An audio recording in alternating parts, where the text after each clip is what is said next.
પાતળા લોકોનું દુઃખ તો છે ને બધા જ કહેતા હોય. આજે હું તમને એવું કહું કે જાડા લોકોનું દુઃખ કેવું હોય. મારી જેવા જાડા લોકો એટલે એનું વજન 5 કિલો ઉપર નીચે થતું જ રહે. જો આજે મારું 3 કિલો વધારે છે તો હું પરમ દિવસે વજન કરીશ ને તો મારું 4 કિલો ઓછું હશે. એની જેવું ગમે ત્યાં લગ્ન પ્રસંગ શ્રીમંતમાં તમે ખાતા હોય ને તો 2 જણ આવીને તો તમને પૂછે જ, હમણાં શરીર વધી ગયું કા? થોડોક ખાવા પર કંટ્રોલ કરો ને તો શરીર ઘટી જાય. પણ અલા મેં તને પૂછ્યું કે મારે કેમ ઘટાડવું છે ને ઘટાડવું નથી એમ.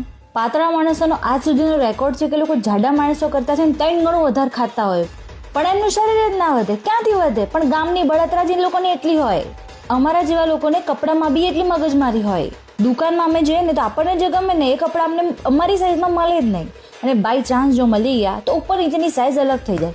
કુર્તું થઈ જાય તો પેન્ટ ના થાય. અને બીજી વસ્તુ, કોઈ પ્રસંગમાં અચાનક જવાનું થયું ને તો અમારે ડાયરેક્ટ કપડાં થાય જ નહીં. એને સ્ટીચીસ અમારે ખોલવા જ પડે. અને નામ પાછું બોલાવે, જાડું, ગોલું, જાડિયો, જાડી.